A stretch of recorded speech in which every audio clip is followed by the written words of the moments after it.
All right, thank you for joining us on Weather Impact Now. I'm Pepper Baker, in for Chief Meteorologist Trevor Burchett, as well as our newest meteorologist, CJ.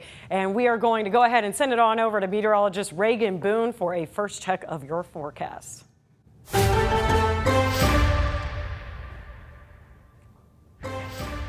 Well, it's definitely hot out there, unfortunately. We can see a little bit of that haze from the Saharan dust that has blown into parts of the mainland U.S. 91 right now, feels like 98, so still rather hot, rather humid. Seeing a few showers out there, but they're starting to weaken. We can see a little bit of lightning just south of Quitman County. That cell weakening quite a bit, and I think it'll die down here shortly. Just have some heavier rain in parts of Blytheville and parts of Mississippi County. But again, that's weakened significantly and will continue to weaken. Now overnight tonight, we're not going to get much cooler. 77 for that low. Going to see partly cloudy skies. Most of us are going to stay dry overnight tonight. That's going to be a trend. We're not going to see a lot of rain. Tomorrow, 96 with lots of sunshine. Definitely I'm matching the forecast. Could see a few clouds, but the full look at that forecast, how high those temperatures can get, coming up later.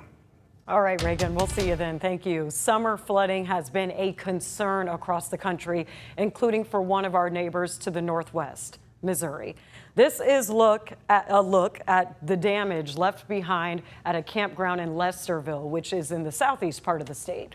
Blake Showalter talked to the owner about the moment she had to race to protect dozens of campers as the waters rushed in. When it was happening, nothing was really going through my head other than just hurry, hurry, hurry.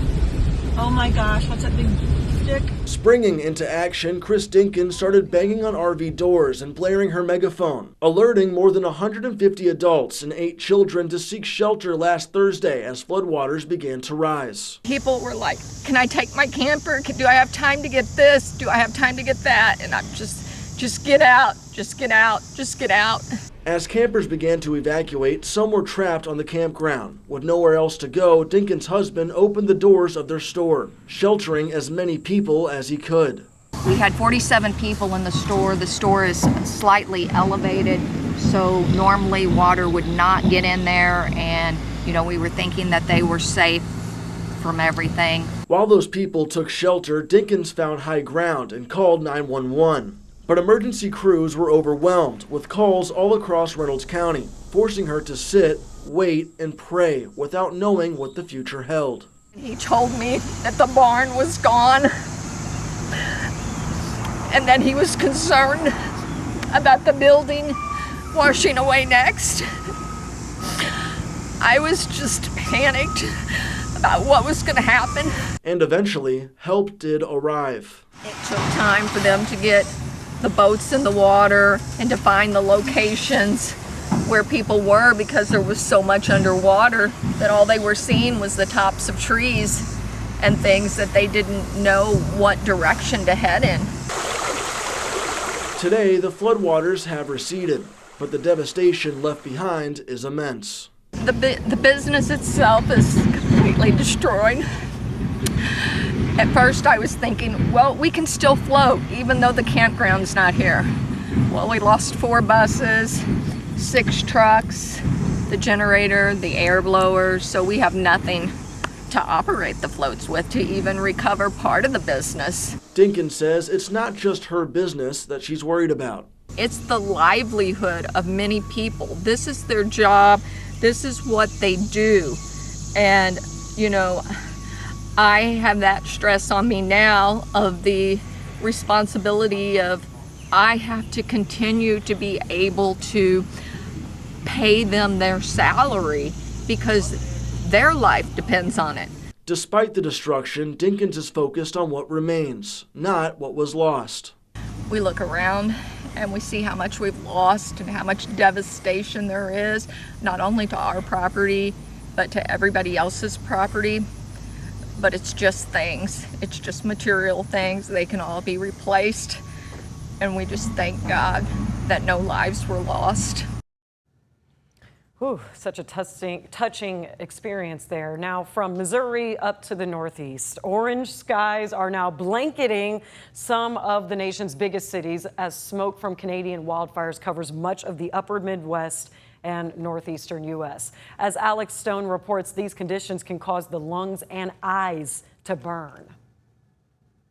These apocalyptic-looking scenes at the nation's iconic sites. In New York, the Statue of Liberty nearly disappearing in haze. Philadelphia declaring a code purple air quality emergency day. And in Washington, D.C., monuments shrouded in thick smoke. Visitors around the National Mall are dealing with the toxic haze. I'm sure it's affecting everybody's physical activity, no doubt. All this smoke and ash coming from the nearly 900 wildfires that are burning in Canada. More than 100 are categorized as out of control.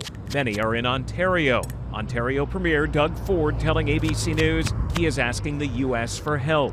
If you have additional water bombers you aren't using, if you have any wildfire firefighters that you can spare, we'd be forever grateful. Ford addressing criticism from some Republican lawmakers in the U.S. who are accusing Canada of failing to do enough to prevent wildfire smoke from drifting into the U.S. They've gone as far as suggesting sanctions on Canada for mismanagement. These fires that have happened in the U.S. every single year, we're there to support our great U.S. neighbors. And it's unfortunate they want to politicize this. Chicago, Washington, D.C., Toronto, and Philadelphia are listed as having the worst air quality anywhere in the world. In New York, National Guard soldiers are providing N95 masks at Penn and Grand Central stations. Amy Brandwine exercised near the Lincoln Memorial. I've been looking at the air quality index and, just looking across the nation, like where it's like red and where it's green. And, I don't know, it's just very concerning. Heavy rain moving over the Canadian border near Minnesota should help a bit with some of the fires and the smoke. After a break this weekend, the wind is expected to carry the smoke back to the East Coast later in the weekend and early next week. Alex Stone, ABC News, Los Angeles. Arizona is gearing up for monsoon season as storms are on the horizon. In Phoenix, the city has opened 9 locations where people can get free sand for sandbags.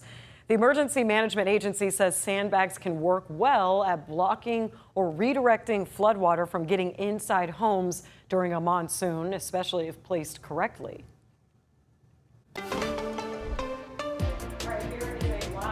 Downtown Memphis from our Midtown camera on this Friday evening. It's hot out there, but we're going to be right back with a regional look at the forecast.